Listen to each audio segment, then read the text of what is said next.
Welcome to সহজ study channel. আজকে আমরা আলোচনা করব ইতিহাস ক্লাস 7 নম্বর ক্লাস নিয়ে। এর আগে 6খানা ক্লাস আমাদের হয়ে গেছে। যারা দেখোনি তারা অবশ্যই আমাদের চ্যানেলে ঢুকে প্লেলিস্ট করা রয়েছে ইতিহাস ক্লাসের, সেখানে গিয়ে অবশ্যই দেখে নেবে। এখানে গ্রুপ সি, ডি এবং পিএসসি, ডব্লিউবিপি, কেপির জন্য আমরা কিন্তু আলাদা করে ক্লাস চালু করেছি, ডেসক্রিপটিভ ক্লাসগুলো, এবং তার সাথে সাথে পরীক্ষায় আসা প্রশ্নগুলো নিয়ে কিন্তু আমরা আলোচনা করছি। চলো আজকে শুরু করি। প্রথমে দেখো আমাদের হুন আক্রমণ সম্পর্কে আজকে আমরা আলোচনা করব কিছুটা। গুপ্ত সাম্রাজ্যের দুর্বলতার সুযোগে শক্তিশালী হুন নেতা তোরমানের নেতৃত্বে পুনরায় ভারত আক্রমণ করে হুনরা। তোরমানের নেতৃত্বে সম্ভবত গুপ্ত সম্রাট ভানুগুপ্তর হাতে পরাজিত হয়ে তিনি সিন্ধু নদের অপর তীরে, এটা অপর তীরে হবে, অপর তীরে চলে যান, সিন্ধু নদের অপর তীরে চলে যান ভানুগুপ্তের হাতে পরাজিত হয়ে। এবং তার পুত্র মিহিরকুল ছিলেন খুবই শক্তিশালী ও নিষ্ঠুর প্রকৃতির মানুষ। গুপ্ত যেটা তোরমানের পুত্র, তাদের রাজধানী ছিল সাকল বা শিয়ালকোট। মালবের মান্দাসরের অধিপতি যশোধর্মনের মান্দাসর লিপি থেকে জানা যায় যে তিনি মিহিরকুলকে পরাজিত করেছিলেন। হিউয়েনসাং বলেছিলেন যে গুপ্ত সম্রাট নরসিংহগুপ্ত বালাদিত্য মিহিরকুলকে চূড়ান্তভাবে পরাজিত করেছিলেন। তাহলে মালবের মান্দাসরের অধিপতি যশোধর্মনের যে মান্দাসর লিপি থেকে জানা যায় তিনি মিহিরকুলকে পরাজিত করেছিলেন।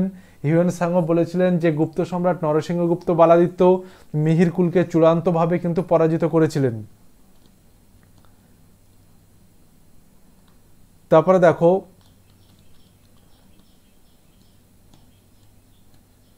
গৌড়রাজ শশাঙ্ক সম্পর্কে।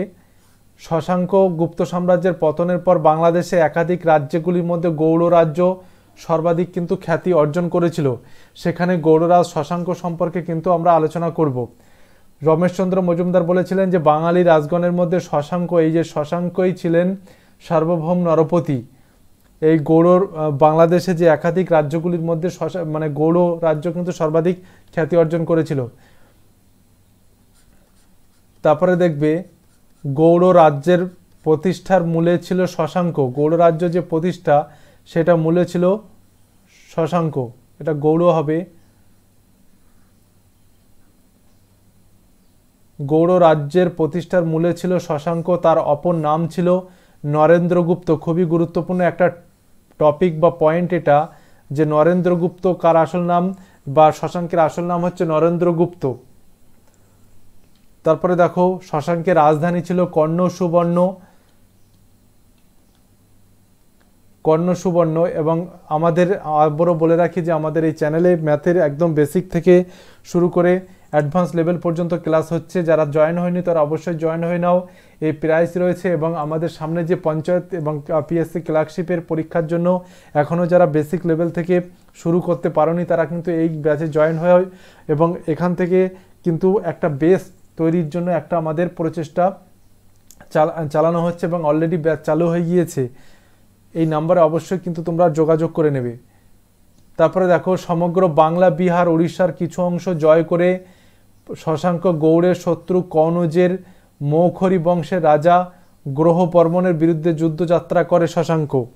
তাহলে কনৌজের মৌখরী বংশীয় রাজা গ্রহবর্মণের বিরুদ্ধে যুদ্ধযাত্রা করেছিলেন শশাঙ্ক।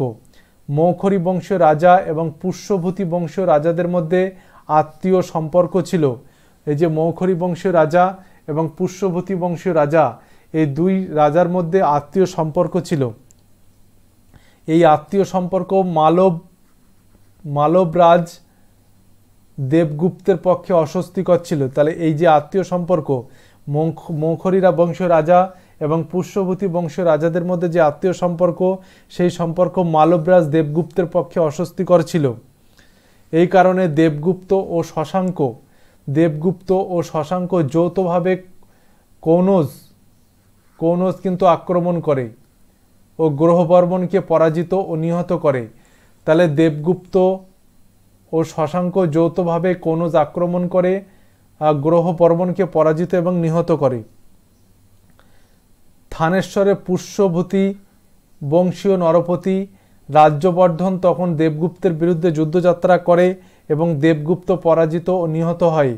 তাহলে থানেশ্বরের পুষ্যভূতি বংশীয় নরপতি রাজ্যবর্ধন আবার দেবগুপ্তের বিরুদ্ধে যুদ্ধযাত্রা করে এবং দেবগুপ্ত পরাজিত হয়, কিন্তু রাজ্যবর্ধন আবার শশাঙ্কের হাতে কিন্তু নিহত হন। রাজ্যবর্ধনের মৃত্যুতে তার কনিষ্ঠ ভ্রাতা হর্ষবর্ধন থানেশ্বরের সিংহাসনে বসে এবং শশাঙ্কের বিরুদ্ধে যুদ্ধযাত্রা করে। তাহলে প্রথমে যেটা যুদ্ধ শুরু হয় যেখানে, সেখান থেকে আস্তে আস্তে রাজ্যবর্ধনের মৃত্যু, তারপরে কনিষ্ঠ ভ্রাতা হর্ষবর্ধনের থানেশ্বরের সিংহাসন এবং শশাঙ্কের বিরুদ্ধে যুদ্ধযাত্রা শুরু করে। এবার আমরা হর্ষবর্ধন সম্পর্কে জানি যে শশাঙ্কের হাতে জ্যেষ্ঠ ভ্রাতা রাজ্যবর্ধনের মৃত্যুর পর মাত্র 16 বছর বয়সে হর্ষবর্ধন কিন্তু থানেশ্বরের পুষ্যভূতি বংশের সিংহাসনে বসে 606 খ্রিস্টাব্দে। তাহলে শশাঙ্কের হাতে জ্যেষ্ঠ ভাই বা ভ্রাতার রাজ্যবর্ধনের মৃত্যুর পর মাত্র 16 বছর বয়সে থানেশ্বরে পুষ্যভূতি বংশের সিংহাসনে বসে 606 খ্রিস্টাব্দে। এবং গ্রহবর্মণের মৃত্যুতে কনৌজের সিংহাসন কিন্তু তখন শূন্য ছিল এবং কনৌজের শাসনভারও গ্রহণ করেন এই হর্ষবর্ধন এবং এই দুই রাজ্যের রাজধানী হয় কনৌজ। তাহলে থানেশ্বরে পুষ্যভূতি বংশের অ্যাকচুয়াল রাজা যদি হর্ষবর্ধন ছিলেন এবং 606 খ্রিস্টাব্দে তিনি সিংহাসনে বসেছিলেন এবং গ্রহবর্মণের মৃত্যুতে কনৌজ সিংহাসন যেহেতু খালি ছিল এবং তিনি কনৌজের শাসনভারও একসাথে গ্রহণ করেন এবং এই দুই রাজ্যের রাজধানী ছিল কিন্তু কনৌজ। তারপরে দেখো 606 খ্রিস্টাব্দ থেকে তিনি একটি নতুন অব্দ বা বর্ষ গণনা কিন্তু চালু করেছিলেন।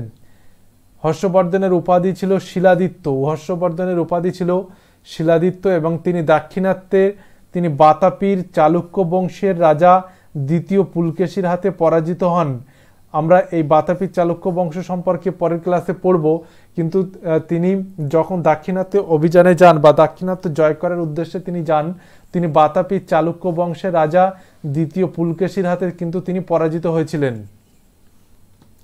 দ্বিতীয় পুলকেশীর একটি শিলালিপিতে হর্ষবর্ধনকে সকল উত্তর পত্নাথ বলা হয়েছে। দ্বিতীয় পুলকেশী তার শিলালিপিতে হর্ষবর্ধনকে সকলোত্তর পত্নাথ বলেছেন। হর্ষবর্ধনের সভাকবি ছিল বাণভট্ট। হর্ষবর্ধনের সভাকবির নাম হচ্ছে বাণভট্ট। বাণভট্টের মতে হর্ষবর্ধন পঞ্চ ভারতের অধীশ্বর ছিলেন। বাণভট্টের মতে হর্ষবর্ধন পঞ্চ ভারত অধীশ্বর ছিলেন। এই পঞ্চ ভারত বলতে তখন বোঝানো হতো পাঞ্জাব, কনৌজ, বিহার, বাংলা ও উড়িষ্যাকে বোঝাতো। তাহলে বাণভট্ট ছিলেন হর্ষবর্ধনের সভাকবি। বাণভট্টের মতে হর্ষবর্ধন পঞ্চভারতের অধীশ্বর ছিলেন এবং পঞ্চভারত বলতে তখন বোঝাতো পাঞ্জাব, কনৌজ, বিহার, বাংলা, উড়িষ্যাকে বোঝাতো। এবং হর্ষবর্ধন রচিত নাগানন্দ, রত্নাবলী ও প্রিয়দর্শিকা নাটক সংস্কৃত সাহিত্যের কিন্তু অমূল্য সম্পদ হর্ষবর্ধন কিন্তু রচনা করেছিলেন। নাগানন্দ, রত্নাবলী ও প্রিয়দর্শিকা নাটক।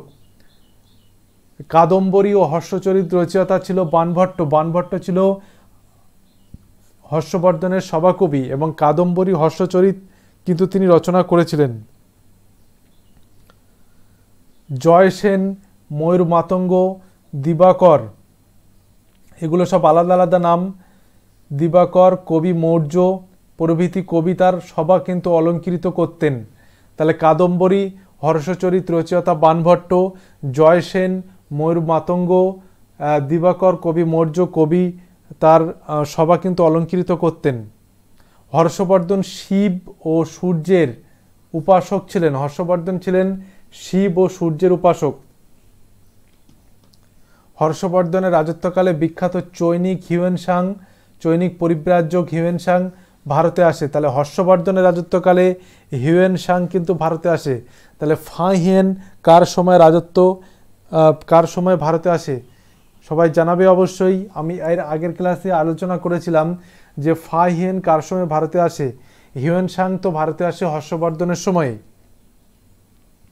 তিনি দীর্ঘ 14 বছর ভারতের নানা স্থানে ভ্রমণ ও অবস্থানের পর তিনি স্বদেশে ফিরে যান এবং তার ভ্রমণ বৃত্তান্তটির নাম হলো সিইউকি। তাহলে সিইউকি এই যে গ্রন্থটা, এই গ্রন্থটি কার লেখা? হর্ষবর্ধনের লেখা। তার ভ্রমণ বৃত্তান্ত, তিনি 14 বছর ভারতে ছিলেন। হিউয়েনসাংয়ের মতে কনৌজ ছিল আর্যাবর্তের সর্বাপেক্ষা সমৃদ্ধ নগর, অর্থাৎ উত্তর ভারতের সর্বাপেক্ষা সমৃদ্ধ বা প্রভাবশালী যদি নগর বলা হয় হিউয়েন-সাংয়ের মতে কনৌজ ছিল সেটা। তারপরে দেখো গঙ্গা যমুনা সঙ্গমস্থলে পুরাগে এক মেলায় হর্ষবর্ধন বুদ্ধ শিব ও সূর্যের উপাসনা করতেন। তাহলে গঙ্গা যমুনা সঙ্গমস্থলে পুরাগে এক মেলায় হর্ষবর্ধন বুদ্ধ শিব ও সূর্যের উপাসনা করতেন এবং জাতি ধর্ম নির্বিশেষে সকলকে তিনি তার প্রার্থিত বস্তু দান করতেন। এই জন্য এই স্থানটির নাম রাখা হয়েছিল দান ক্ষেত্র বা সন্তোষ ক্ষেত্র। তাহলে পুরাগের এক মেলায় যেখানে হর্ষবর্ধন সূর্য শিব এর উপাসনা করতেন, সেখানে তিনি বিভিন্ন বস্তু তিনি দান করতেন, প্রার্থিত বস্তু, এই জন্য একে দান ক্ষেত্র বা সন্তোষ ক্ষেত্র বলা হয়। এরপরে আসি ত্রিশক্তি যুদ্ধ নিয়ে। কনৌজ দখলের যে ত্রিশক্তি যুদ্ধ ছিল, কনৌজ দখলকে কেন্দ্র করে তিনটে শক্তির মধ্যে যে অনাবরত প্রায় 200 বছর ধরে চলা যে যুদ্ধ হয়েছিল তা ত্রিশক্তি যুদ্ধ বলে। যে আর্যাবর্তে প্রাধান্য স্থাপনের জন্য বিভিন্ন স্বাধীন রাজ্যের মধ্যে 3 শক্তির মধ্যে যে দীর্ঘস্থায়ী যুদ্ধ হয় তা ত্রিশক্তি যুদ্ধ বলে পরিচিত। এই 3টি শক্তি কি কি ছিল দেখো। 3টি শক্তি ছিল রাজপুতনা ও মালবের প্রতিহার বংশ, রাজপুতনা ও মালবের প্রতিহার বংশ, দাক্ষিণাত্যের রাষ্ট্রকূট বংশ, বাংলা বিহারের পাল বংশ। এই তিন শক্তির মধ্যে অনবরত যে যুদ্ধ চলেছিল 200 বছরের অধিক, তাকে ত্রিশক্তি বলা হয় কনৌজ দখলকে কেন্দ্র করে। এই 3টি শক্তির লক্ষ্য ছিল কনৌজ দখল করা। প্রায় 200 বছর ব্যাপী এই যুদ্ধে রাষ্ট্রকূট শক্তি কিন্তু শেষ পর্যন্ত সাফল্য লাভ করে। 3 শক্তি যেহেতু 200 বছর ধরে একটা জায়গাকে কেন্দ্র করে যখন 3 শক্তির মধ্যে অনবরত যুদ্ধ চলছিল, তখন 3 শক্তি কিন্তু সামরিক দিক থেকে অনেকটাই দুর্বল হয়ে পড়েছিল। এবং 637 খ্রিস্টাব্দে গৌড়রাজ শশাঙ্কের মৃত্যুর পর বাংলায় ঘোরতর দুর্যোগের সৃষ্টি হয়। এর স্থায়িত্ব হয় প্রায় 150 বছর। 637 খ্রিস্টাব্দে যে গৌড়রাজ শশাঙ্কের মৃত্যু হয়েছিল, সেই শশাঙ্কের মৃত্যুর পর বাংলায় একটা অস্বস্তিকর অবস্থার সৃষ্টি হয়। বাংলার এই যে অবস্থা, একে মাৎসান্যায় বলা হয়। ব্যাপক পরিমাণে যে সমাজ ব্যবস্থা বিভিন্ন ধরনের কেন্দ্রীয় কোনো ক্ষমতা না থাকায় সমাজ ব্যবস্থা কিন্তু আস্তে আস্তে ধীরে ধীরে অবনতির দিকে যাচ্ছিল। দেশের এই অবস্থায় বাংলায় গোপাল নামে এক সামন্ত রাজাকে সিংহাসনে বসানো হয় 750 খ্রিস্টাব্দে। বাংলায় যে নেতৃবৃন্দ তার সম্মিলিতভাবে গোপাল নামে এক প্রভাব প্রতিপত্তিশালী সামন্ত রাজাকে সিংহাসনে বসানো হয় 750 খ্রিস্টাব্দে। এরপর গোপালের পুত্র ধর্মপাল বাংলার সিংহাসনে বসে 770 খ্রিস্টাব্দে এবং প্রাচীন বাংলার সর্বশ্রেষ্ঠ সম্রাট ছিলেন তিনি।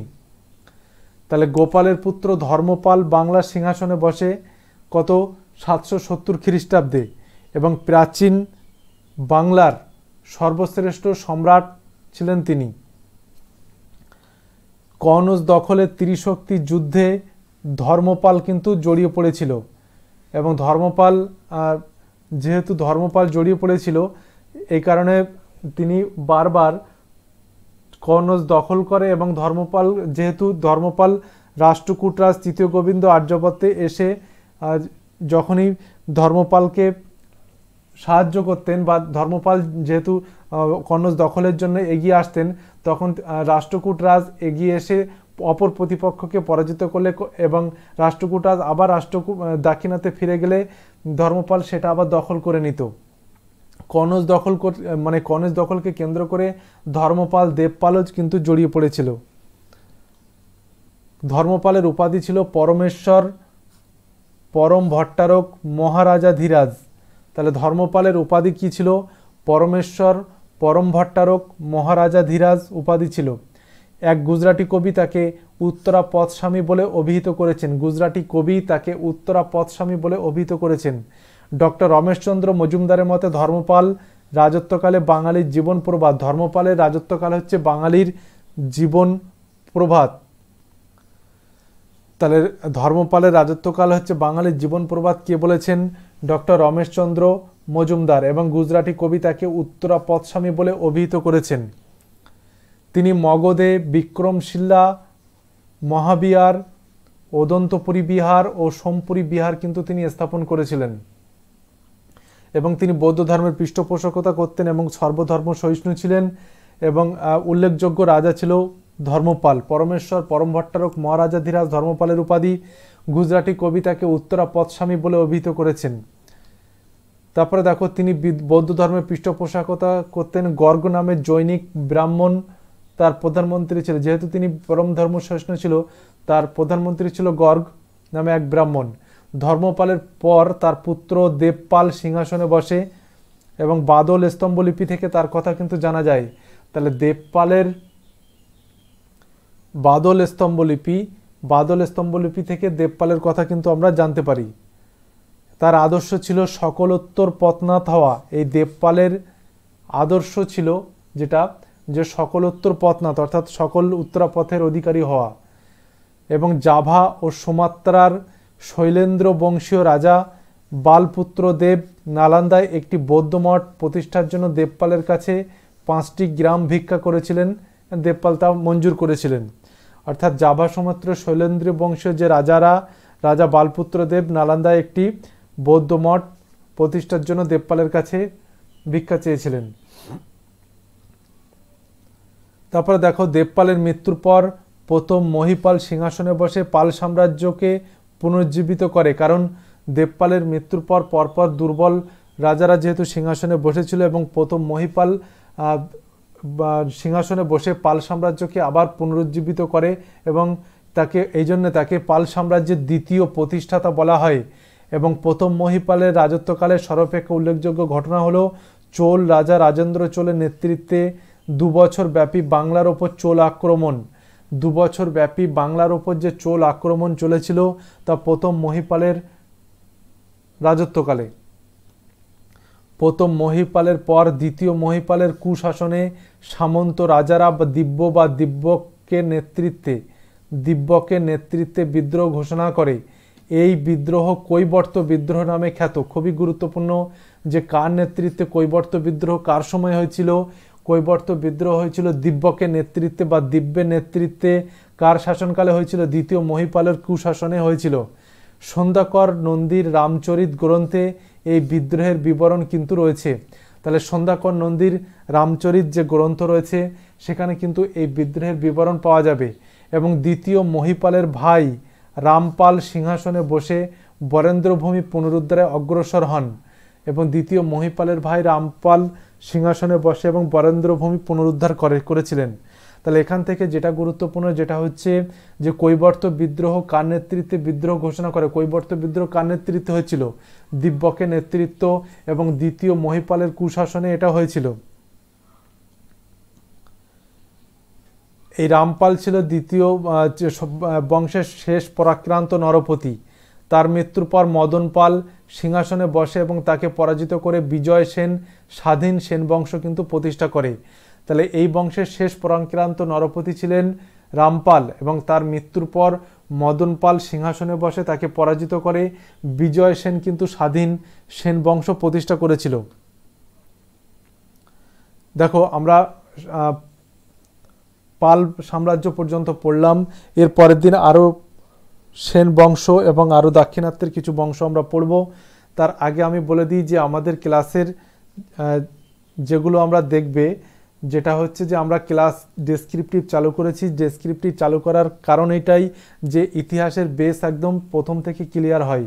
এই কারণে আমাদের ক্লাসটা চলছে। তোমাদের ক্লাসগুলো কেমন লাগছে অবশ্যই জানাবে, এবং কমেন্ট বক্সে অবশ্যই এই যে কোশ্চেনগুলো আমরা ডেসক্রিপ্টের পরে রাখছি সেগুলো কিন্তু উত্তর করতে চেষ্টা করবে। কি ধরনের পরীক্ষায় প্রশ্ন আসে তোমরা কিন্তু এইটা দেখলেই কিন্তু ভালো করে বুঝতে পারবে যে কি ধরনের প্রশ্ন কিন্তু পরীক্ষায় আসতে পারে বা আসে। দেখো, কোন রাজার রাজত্বকালে চীনা পরিব্রাজক হিউয়েন সাং ভারত দর্শন করে? আরেকটা আমি যেটা বলছিলাম হিউয়েন সাং, এটা তো উত্তর করবে, তার সাথে সাথে এইটাও জিনিসটা মনে রাখবে, ফা হিয়েন। কার সময় ভারতে আসে? ফাহিয়েন কার সময় ভারতে আসে? মনে থাকবে ফাহিয়েন দ্বিতীয় চন্দ্রগুপ্তের সময় কিন্তু ভারতে আসে।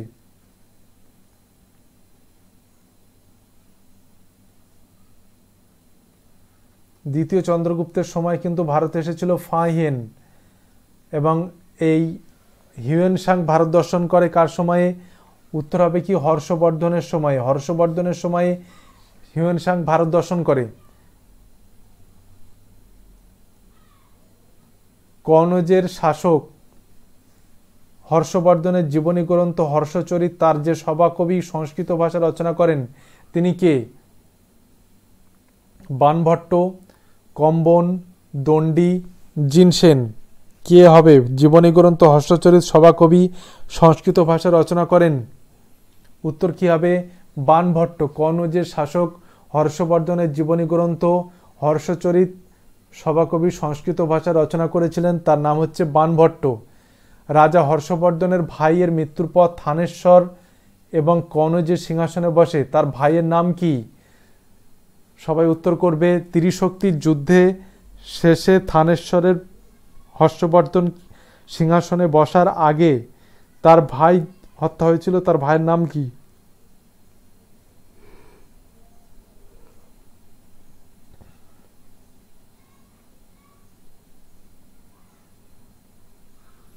সবাই উত্তর করো। রাজা হর্ষবর্ধনের ভাইয়ের মৃত্যুর পর থানেশ্বর এবং কনৌজের সিংহাসনে বসে, তার ভাইয়ের নাম হচ্ছে রাজ্যবর্ধন। ইতিহাস এই যে ক্লাসটা, এই ক্লাস যদি তোমরা না দেখো তাহলে কিন্তু তোমরা বুঝতে পারবে না যে এই ধরনের প্রশ্ন পরীক্ষা আসে। ক্লাসটা বারবার আমি বলছি, বারবার দেখো। আমরা শেষ পর্যন্ত এগোবো। ইউটিউবে আমাদের এই যে ধারাবাহিক ক্লাস, এটাই প্রথম কোনো ইউটিউব চ্যানেল করছে যেটা ধারাবাহিকভাবে আমরা কিন্তু এগিয়ে যাব। ক্লাসটা কেমন লাগছে তোমরা অবশ্যই পাশে থাকবে, জানাবে এবং আমাদের ফলো করবে। এছাড়া আমাদের ডেসক্রিপশন বক্সে যে টেলিগ্রাম চ্যানেলের লিঙ্ক রয়েছে সেখানে অবশ্যই তোমরা জয়েন হয়ে যাবে। যদি নতুন কোনো রুটিন হয় বা নতুন ক্লাস হলে তোমরা অবশ্যই সেখানে তোমরা নোটিফিকেশান পেয়ে যাবে। কাদম্বরী রচয়িতা কে? ক্ষেমেন্দ্র, কলহন, ভবভূতি, বাণভট্ট। কাদম্বরী রচয়িতা কে ছিলেন? উত্তর কি হবে? বাণভট্ট। হর্ষচরিত কাদম্বরী গ্রন্থের রচয়িতা বাণভট্ট। কার সভাকবি ছিল? কার সভাকবি ছিল? হর্ষবর্ধন। বারবার পরীক্ষায় আসে, বারবার পরীক্ষায় যেটা আসে যেটা হচ্ছে বাণভট্ট হর্ষবর্ধন। কার? বাণভট্ট হর্ষবর্ধনের সভাকবি ছিল। মানদাসরের স্তম্ভলেখ ষষ্ঠ শতাব্দীতে কোন শাসকের সময়ের? মানদাসর স্তম্ভলিপি বা মানদাসর লিপি যেটা কোন শাসকের সময় বলো?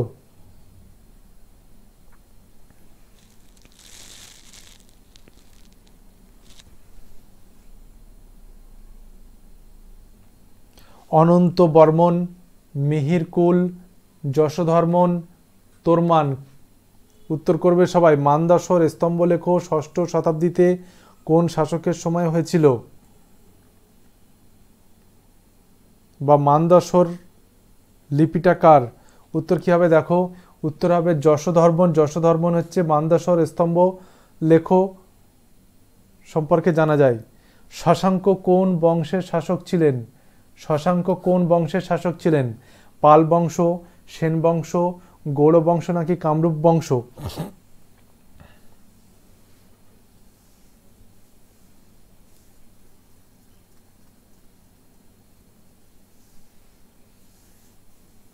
উত্তর করবে সবাই।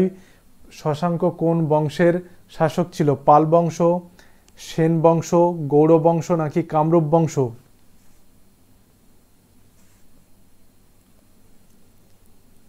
উত্তর কি হবে দেখো, উত্তর হবে গৌড় বংশ। গৌড় বংশের শাসক ছিলেন শশাঙ্ক এবং তিনি গৌড় বংশ বাংলাদেশের যে মাৎসান্যায় অবস্থা চলছিল বা বাংলাদেশে যে অন্ধকারাচ্ছন্ন ছিল বা বাংলাদেশের যে বিভিন্ন রাজ্য আঞ্চলিক রাজ্যগুলোর মধ্যে সবচেয়ে বেশি প্রভাব প্রতিপত্তি ছিল গৌড় রাজ্য, তার অধিপতি ছিলেন শশাঙ্ক।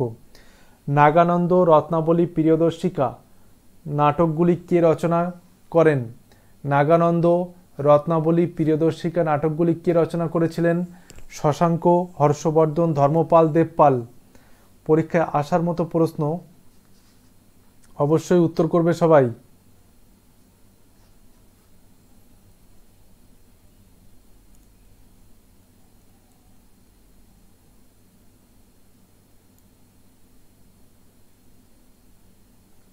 নাগানন্দ, রত্নাবলী, প্রিয়দর্শিকা নাটকগুলি কে রচনা করেছিল?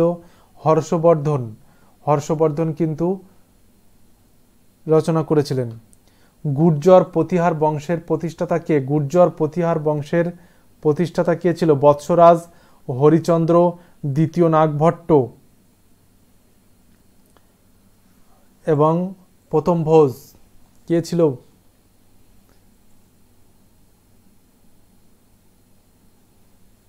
উত্তর কি হবে? হরিচন্দ্র। গুর্জর প্রতিহার বংশের ত্রিশক্তির যুদ্ধে, আমি বলে দিচ্ছি যে ত্রিশক্তির যুদ্ধটা কি আমি শেষে আলোচনা করছি, কারা কারা ছিলেন বা কারা পরাজিত হয়েছিলেন। গুর্জর প্রতিহার বংশের প্রতিষ্ঠাতা হরিচন্দ্র। পাল যুগ শেষ হওয়ার পর বাংলায় কোন বংশ প্রতিষ্ঠিত হয়? উত্তর হবে সেন বংশ, যেটা আমরা পরের দিন ক্লাসে আলোচনা করব। পাল রাজবংশের মধ্যে প্রথম শাসক কে ছিলেন? পাল রাজবংশের প্রথম শাসক কে ছিলেন?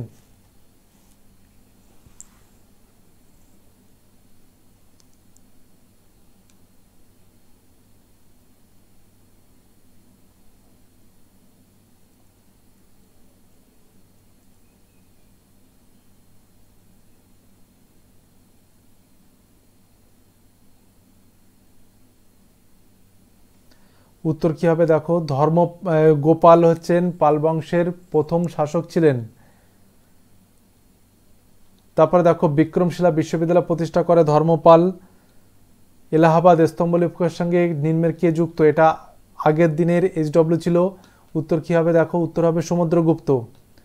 আজকের এইচডব্লিউ যেটা থাকবে যে দিব্য কাদের নেতৃত্ব দেন? দিব্য কাদের নেতৃত্ব দেন? কৈবর্ত বিদ্রোহ কোন বিদ্রোহের নেতৃত্ব দিয়েছিলেন? এটা কিন্তু তোমাদের এইচডব্লিউ থাকবে। এখানে একটু বলে নিই যে ত্রিশক্তি যুদ্ধে যেটা ছিল, ত্রিশক্তির যুদ্ধে তিনটি শক্তি ছিল। সেই তিনটি শক্তি পরস্পরের যে যুদ্ধ দীর্ঘদিন ধরে চলছিল ত্রিশক্তির যুদ্ধে, সেখানে তিনটি শক্তি ছিল। একটা হচ্ছে প্রতিহার বংশ, প্রতিহার শক্তি, আর একটা ছিল পাল বংশ, আর একটা কি ছিল? রাষ্ট্রকূট বংশ। কনৌজ দখলকে কেন্দ্র করে প্রতিহার, পাল বংশ, রাষ্ট্রকূট বংশের মধ্যে প্রায় 200 বছর ব্যাপী এই ত্রিশক্তির যুদ্ধ চলছিল। এই প্রতিহার বংশের যে শাসক বৎসরাজ রাজপুতনা মধ্য ভারত থেকে আধিপত্য প্রতিষ্ঠা করে তিনি পূর্ব দিকে অগ্রসর হচ্ছিলেন, এবং পাল বংশীয় যে রাজা তিনি পূর্ব দিকে বাংলা বিহার জয় করে তিনি পশ্চিম দিকে অগ্রসর হচ্ছিলেন। এই সময় একটা স্থানে তাদের কিন্তু যুদ্ধ হয় দোয়াব অঞ্চলে। এখানে কিন্তু এখানে যে ধর্মপাল ছিল রাজা, ধর্মপাল কিন্তু পরাজিত হয়েছিলেন। কিন্তু এই বৎসরাজ যে ধর্মপালকে পরাজিত করে, এই বৎসরাজের জয়ও কিন্তু স্থায়ী হয়নি, কারণ রাষ্ট্রকূট রাজ ধ্রুব আর্যাবতে এসে হাজির হয়। রাষ্ট্রকূট রাজ ধ্রুব আর্যাবতে এসে হাজির হয় এবং বৎসরাজকে পরাজিত করে।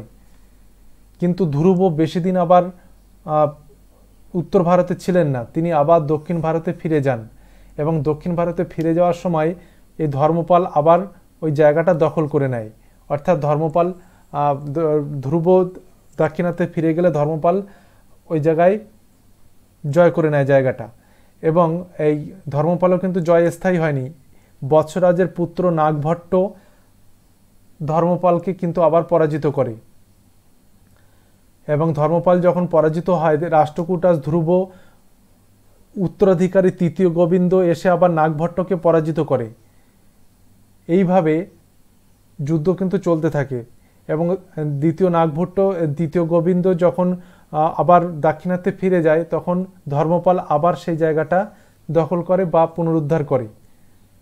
এভাবে দেবপাল, রামভদ্র, মিহির বোস, প্রথম অমোঘবর্ষ, নারায়ণ পাল, মহেন্দ্র পাল, তৃতীয় ইন্দ্র, মহিপাল প্রতিহার, শেষ পর্যন্ত রাষ্ট্রকূটরাজ তৃতীয় ইন্দ্র মহিপাল প্রতিহারকে পরাজিত করে কনৌজ দখল করে। এর আগেই পাল সাম্রাজ্য ধ্বংস হয়ে গিয়েছিল এবং প্রতিহার শক্তির উত্থান আর হয়নি। রাষ্ট্রকূটদের সাফল্যে এই ত্রিশক্তি যুদ্ধ কিন্তু সমাপ্ত হয়। তাহলে বোঝা গেল এটা ত্রিশক্তি যুদ্ধ প্রায় 200 বছর ব্যাপী চলেছিল।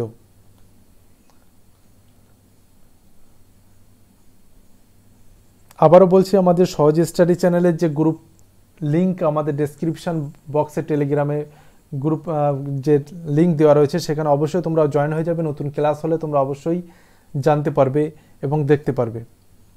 চলো আজকে এই পর্যন্ত, পরবর্তী ক্লাসে আবার দেখা হবে সবার সাথে।